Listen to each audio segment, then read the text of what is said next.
All right, all right, all right. Here we go. Here we go again.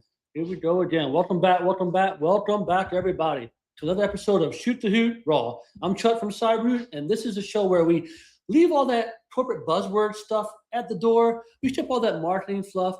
We talk about cybersecurity the way us normal humans talk about it, the way we actually do, right? But let's be honest. Cybersecurity changes every single day. The threats change, the technology changes. Apparently, AI changes every 6 minutes. It's ridiculous, right? So today, we're tackling one of the biggest questions in cybersecurity right now. Is AI coming for our jobs, or is it just coming for our inboxes? Because everywhere you look, someone is saying, AI is hacking everything. AI is taking over cybersecurity. AI is replacing hackers. Well, not exactly. The reality is actually a little more interesting. And honestly, a little more dangerous. So today we're going to be looking through how attackers are using AI today, not 5 years from now. We'll separate the hype from the reality. Look at a real world case that has cybersecurity community talking. We're going to talk about and answer some great questions. We're going to cover a few CyberHoot updates. And as always, leave you with a few practical tips you can actually use when you log back in tomorrow morning and work stronger and better than you were today. So grab your coffee, close about 17 or 18 of your browser tabs you have open, put that Slack on Do Not Disturb, and guess what? Let's shoot the hoot raw. All right. Here's what we're headed today. So what we're up to, right? So first up, our 5-minute rant, AI doesn't need to hack computers. We're going to be busting a few of the myths that are out there. We're going to separate fact from fiction and talk about where AI is actually making attackers a bit more dangerous. So spoiler alert, it's probably not where Hollywood thinks. Then it's time for our CyberHoot Nerd Update. Faster, cleaner, more powerful. Probably tired of hearing me say that. We're constantly doing more stuff. We've been busy just polishing the platform again.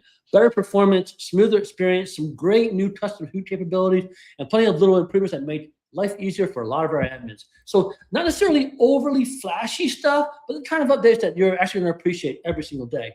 After that, our open mic Q&A. Can AI really fool people? We'll tackle some of the questions we keep hearing. Can AI write phishing emails? Can it impersonate your boss? Can it get past security tools? Short answer, sometimes. Long answer, that's why we have a show. All right? Finally, Hoot-worthy horror story. When AI planned the attack. Researchers recently documented something that our cybersecurity professionals have been just suspecting for a while and kind of dreading. AI is helping orchestrate large portions of real ransomware operation. We'll unpack what happened, what didn't, and why the biggest lesson has nothing to do with AI at all. So buckle up. We got about 15 minutes, a few laughs, and a few, wait, seriously? Moments. And hopefully a couple ideas that make you a little harder to fool tomorrow than you were today. So let's get into it. Okay, AI didn't invent phishing. We know that, right? But here's something I hear all the time. AI is creating a whole new generation of hackers. Well, not exactly. Not exactly. Hackers didn't get replaced. They got promoted. Think about it. 5 years ago, if a cyber criminal wanted to make a convincing phishing email, they actually had to be a decent writer, right? Some weren't. You remember the classics, right? Dear sir, kindly. What? Your account has been suspended. Huh, sure it has. Greetings, valued customer person. That's something I'm an alien. Dumb. Back then, bad grammar was practically a security feature, right? We knew as soon as we saw it. But today, today's a little bit different, folks. AI can write a polished professional email in about 10 seconds, right? You need to sound like your CEO? Done. You need it in perfect English? Done. Habla español? Need it in Spanish, French, right? Or any other 12 other languages you want? Guess what? Done, right? You need to sound friendly, urgent, or just a little passive aggressive? Apparently, AI has worked in corporate America as well. So listen, it doesn't stop with writing. AI can summarize your company website, read your LinkedIn profile, research your vendors. It can understand all your products and can weave all that info into an email that feels surprisingly legitimate. That's why phishing today feels so much more personal. So here's a fact worth remembering. According to industry research, phishing is still involved in the vast majority of successful cyber attacks. Now, successful cyber attacks, okay? So an AI is helping attackers create more convincing messages at a much higher volume. So the tactics haven't changed. You know what's changed? The speed and the quality. That's what's changed. So here's today's first takeaways, some takeaways for you here. AI, it didn't invent phishing. It didn't invent social engineering. It didn't invent deception. It simply gave hackers a really, really good assistant. And that's an important distinction because if AI is just making phishing better, then our defense isn't hoping AI goes away. Folks, it's not going away. Our defenses have to be getting better. We're also getting better at recognizing requests that don't make sense, no matter how perfectly they're written. So your flyaways from this slide, AI didn't create phishing. It just made it faster and more convincing. Better writing also doesn't make a request more trustworthy. So your rule to remember here, don't judge the quality of the email, judge the quality of the request coming through. All right? Now, let's take this one little step further. So before AI, remember a day before AI? Before AI, writing one convincing phishing email took time. You'd research the company, look up the CEO, figure out the vendor, write the email, proofread it, and maybe send it to a few dozen people. It wasn't exactly the most efficient process, right? But today, AI turns that entire process into a production line. You need 50 versions of the same email, done.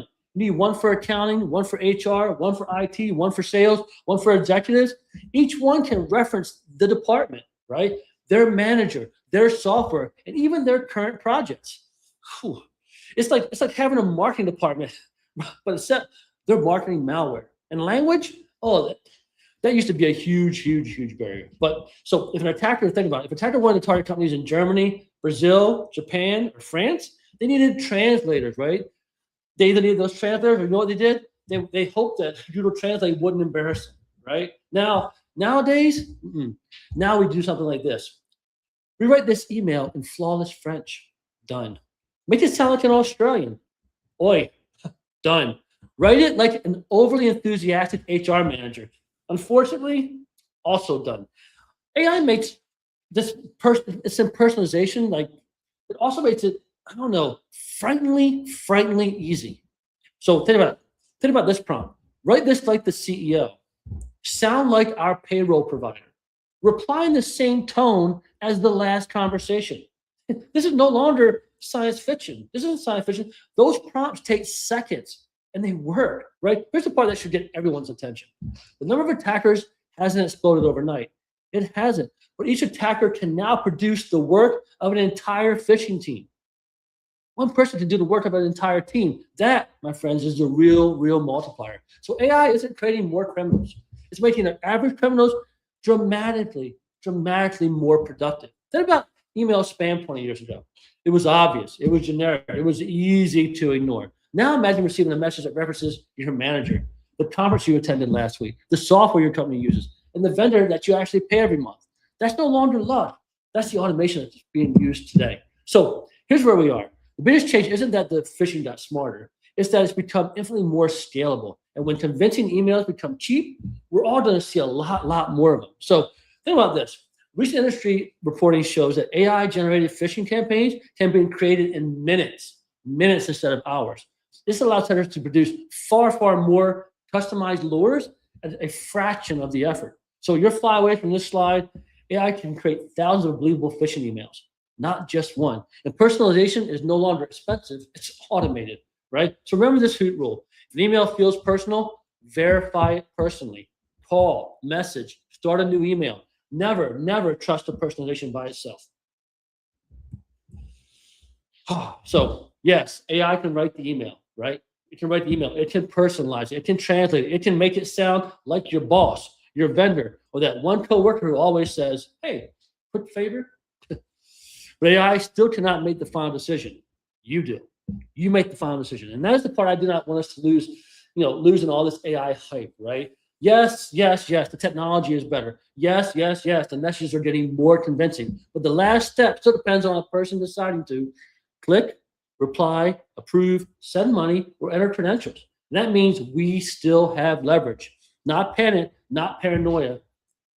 A pause. Oh, I love a pause. Just a few sentences to ask the question. Does this request make sense? Is this how we normally do this? Can I confirm it another way? And that small pause, my friends, creates space for good judgment. Good judgment is much harder to automate than bad grammar. Now, verification matters big time, right? And by verification, I do not mean replying to the same suspicious email and asking, hey, is this really you? Just surprisingly, guess what? The attacker's going to say, yeah, it's really me. No. Use an independent channel instead. Call the person, start a new message to them, use a number already stored in your contacts, check with your manager, confirm the payment change, through your actual normal process, not just an important email that says don't tell anybody. This is especially important for payment requests, password reset, MFA prompts, vendor changes, and anything marked urgent, confidential, do not tell anyone. And just that last one, do not tell anyone, is a huge sign to actually tell somebody. All right. And this is where culture really matters. Employees need to feel comfortable slowing things down. They need to have that. They need permission to question unusual requests. They should be praised for verifying, not feel like they're wasting someone's time. Because a healthy security culture does not say, why did you bother us with this? It says, oh, awesome, nice catch. Thank you for checking that. Right? We're not trying to turn every employee into a suspicious detective who trusts nobody. That sounds absolutely exhausting, right? We're helping people build confident habits, pause, think, verify independently, then act. So remember, AI may create the message, but people still control the outcome. Independent verification turns uncertainty into a safe decision. And so we'll remember here, don't judge who wrote the message. Don't.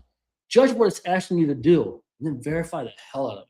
Right? Because the sender may look real, the writing may sound perfect, the logo may be flawless, right? But if the request feels a little unusual to you, or it's urgent, or it's outside the normal procedure, this is where your attention belongs, right? So AI writes the email, you decide what happens next. And that decision is still your superpower. So AI may be getting all the headlines, but while it's getting smarter, guess what? We've been making CyberHoot smarter too. So it's time for this week's Nerd Update. All right, this week, it's not about a bunch of flashy new features and stuff. It's about making CyberHoot faster, cleaner, and more reliable. And honestly, these are some of my favorite types of releases because these are the ones that make that platform feel just smoother and faster and more efficient every day. And man, I love efficiency, right? So first up, performance. If you got a large organization, you'll notice your user list, your reports, and the training processing are noticeably faster. We spent quite a bit of time tuning the database under the hood. It's not glamorous, but hey, neither is waiting for a spinning loading icon, right?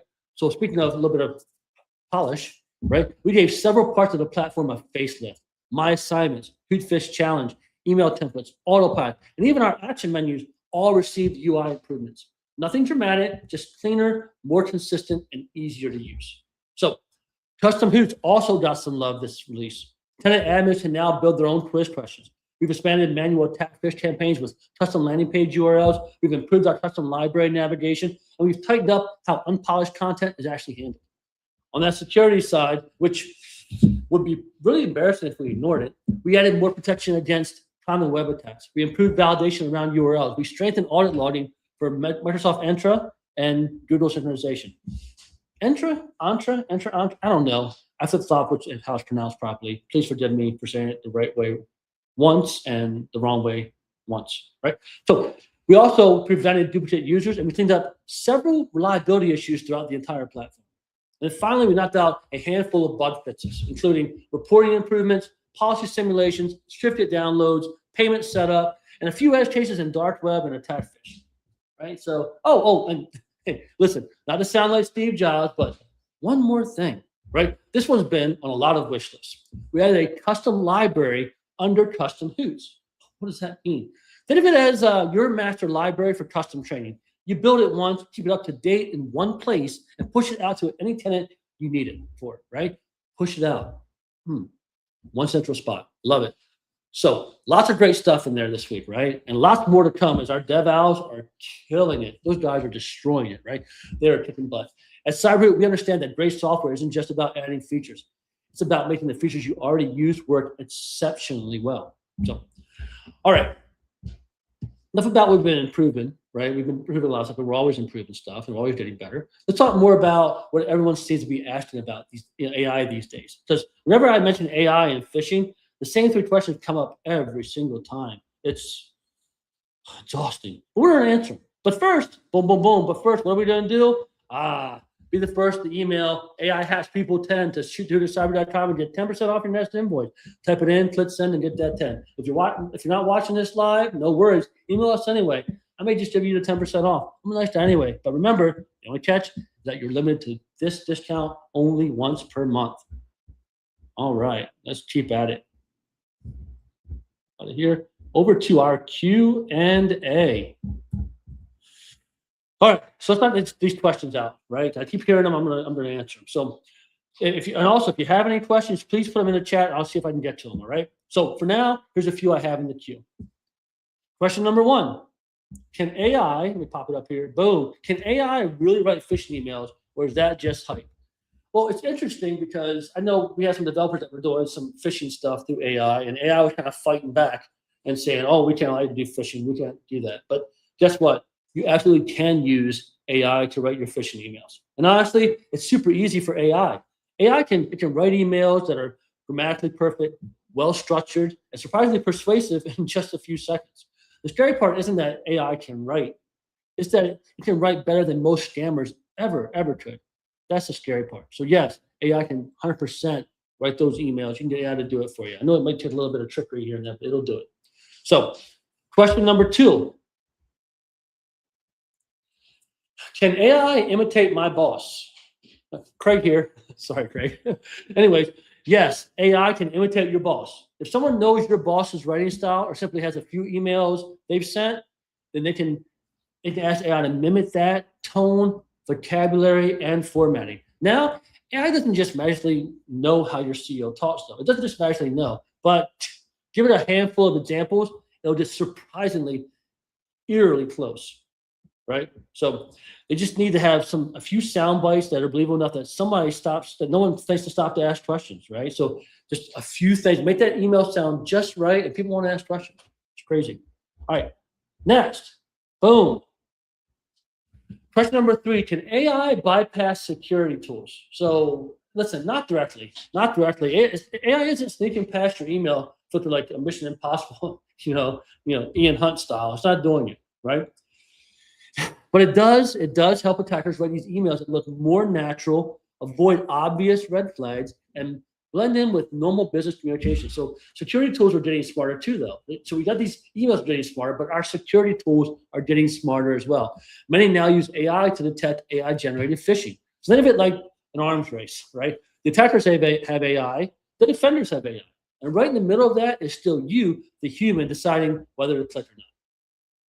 So which means the most important security technology in your company is still the 6 inches between your ears. I kind of have a big head, so maybe mine is 7 or 8 inches between my ears. So if you remember nothing else from today, don't worry about whether an email was written by AI. Don't worry about that. Ask yourself, does this request actually make sense? Because AI can write the email, it still can't make a bad idea into a good one. So we talked about what AI can do. Now let's look at what it actually did. Because research recently documented something we've never seen before, and pretty scary. All right, let's hop over to it. Oh, all right, a little sip here. Every once in a while, something happens in cybersecurity that makes the entire industry say, stop and go, wow, that's new, right? This is one of those stories. Researchers at SysDate recently documented what they believe is the first known case of an AI agent orchestrating nearly an entire ransomware operation.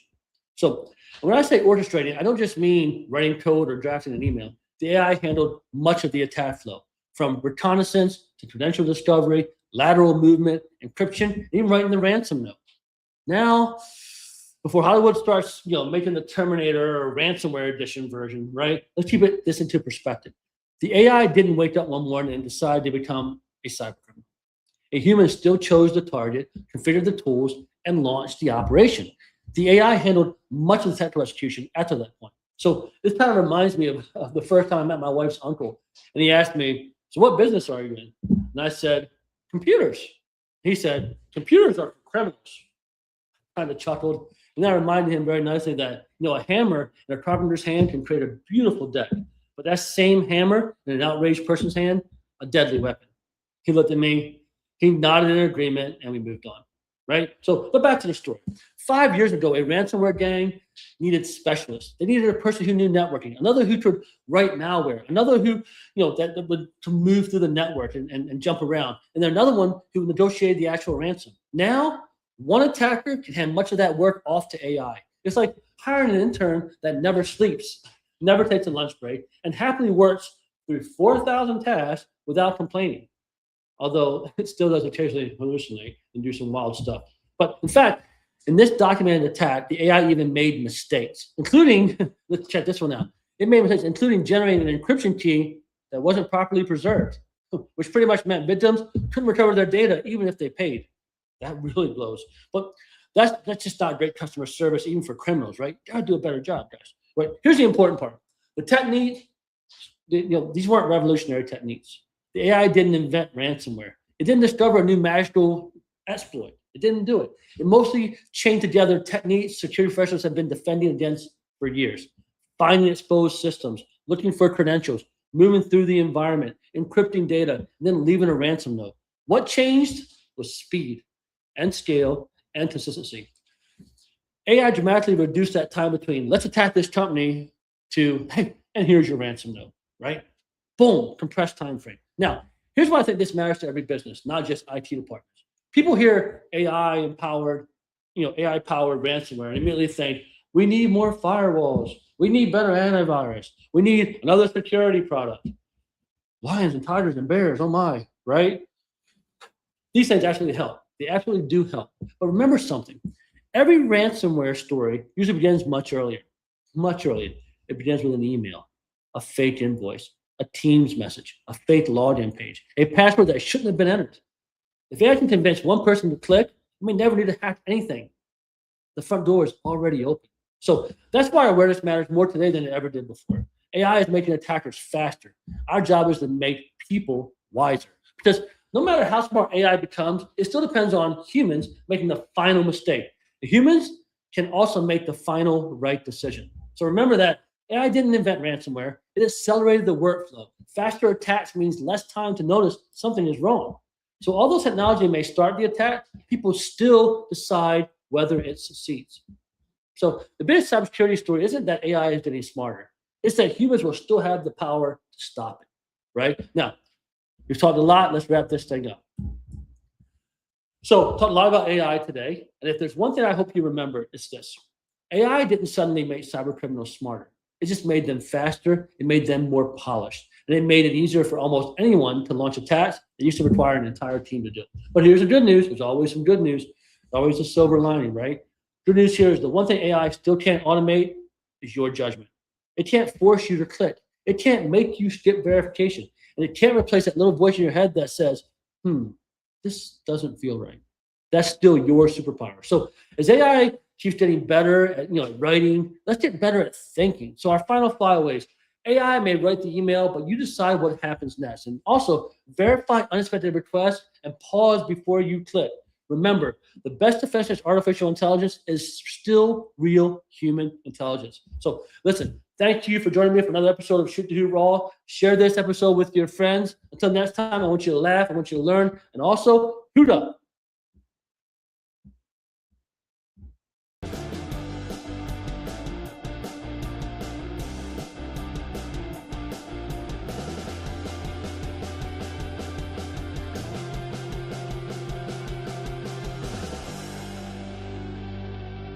Hoot up.